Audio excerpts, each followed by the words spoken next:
Go picture this. A man sits alone in a locker room, silent. The noise of 50,000 people still ringing in his ears. But in here, nothing but the sound of his own breathing. And then, the tears come. Not from pain, not from heartbreak, but from something far deeper. Something that took nearly 3 years, 4 surgeries, a shattered knee, a torn calf, 981 days of silence, and an entire country holding its breath.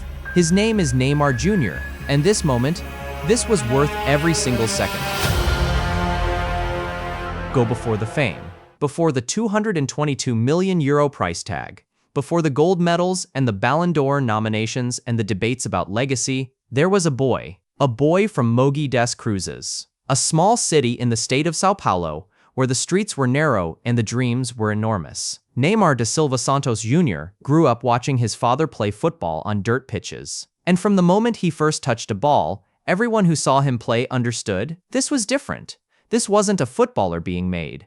This was a footballer born. Go at 16, he stepped onto the pitch for Santos FC. Within months, Brazil had a new obsession. By 19, Copa Libertadores champion. By 20, South American Footballer of the Year. By 21, 43 goals in a single season. And a style of play that hadn't been seen since a certain 10 wore yellow in 1970. Jogo Bonito, the beautiful game. Neymar didn't just play it, he was it. Go in 2013, Barcelona came calling. And for the next 4 years, Neymar played alongside Lionel Messi and Luis Suarez in the most devastating attacking trio the sport had ever witnessed. MSN, they didn't just win, they destroyed. The 2015 Champions League, La Liga, the Copa del Rey, a treble for the ages, 105 goals in 186 games. 3 Ballon d'Or nominations.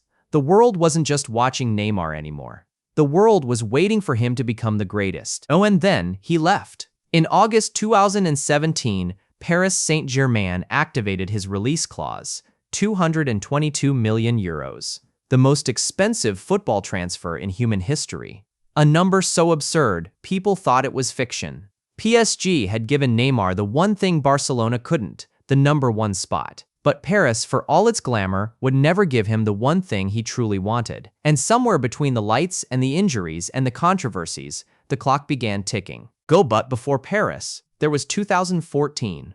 Brazil hosted the World Cup for the first time in 64 years. A nation placed every prayer on the shoulders of their 22-year-old No 10. He delivered 4 goals, 5 games, a unified Brazil, and then a knee from behind, a fractured vertebra. Neymar carried off the pitch on a stretcher, unable to move, tears streaming down his face. Without him, Brazil played Germany in the semifinals, 7-1. At home, the Mineirazo. Neymar watched it from a hospital bed. 2 years later, Brazil hosted the Olympics, and Neymar had a score to settle.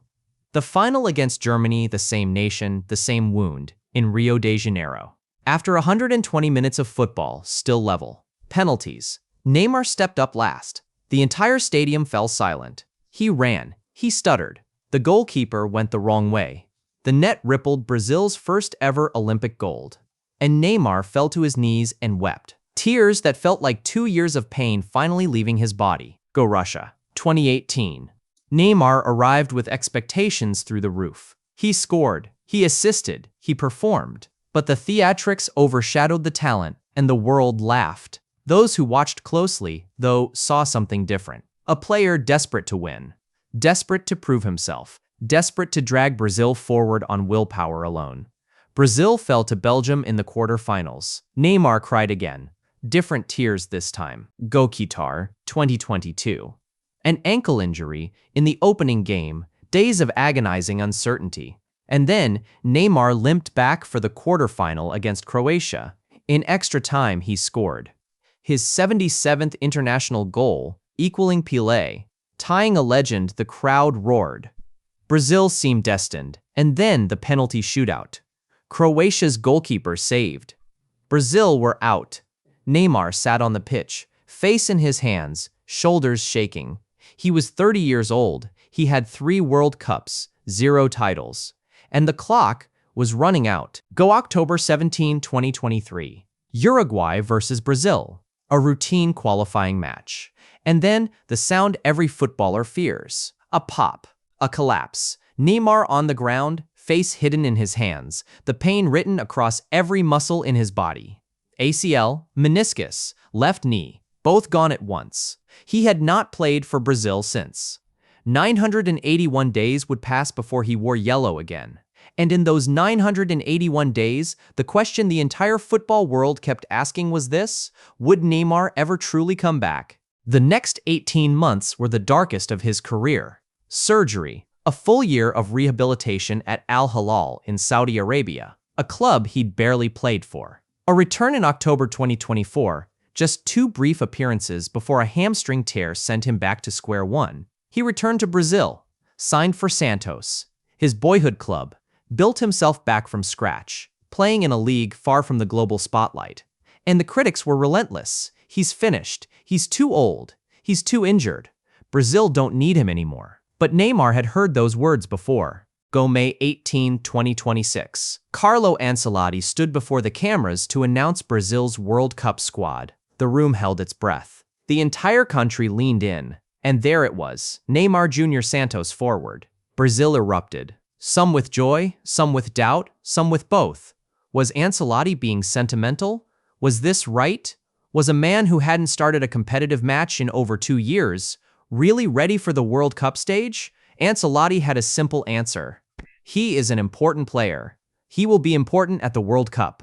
But one day before the squad announcement on May 17, during a Santos match against Coritiba, Neymar's right calf gave way. Grade 2 muscle strain. 2 to 3 weeks minimum. The cruelty was almost beyond words. The timing almost impossible to believe.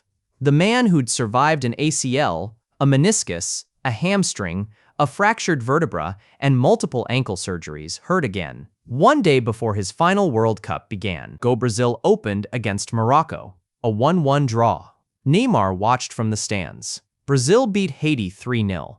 Neymar was still in New Jersey, recovering alone at the team hotel, while Vinicius Jr. dazzled and Rafinha created, and a new generation of Brazilians announced themselves to the world. Their legends sat in a physio room fighting to be ready. 34 years old, 4 World Cups, and he hadn't kicked a ball yet. The group finale was against Scotland in Miami.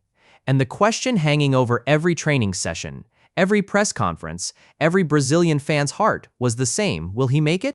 June 24, 2026. Hard Rock Stadium, Miami, Florida. Brazil 3-0 Scotland. 76th minute. Carlo Ancelotti turned to his bench, and the number on the substitution board read 10. The Hard Rock Stadium did not just cheer. It shook. It roared. It surged. 50,000 people on their feet, tears streaming, scarves raised, arms outstretched as Neymar Jr. stepped onto the pitch for Brazil for the first time in 981 days. He touched the ball. He tried a skill. He almost set up Vinicius. He was Neymar again. Imperfect, brilliant, impossibly emotional.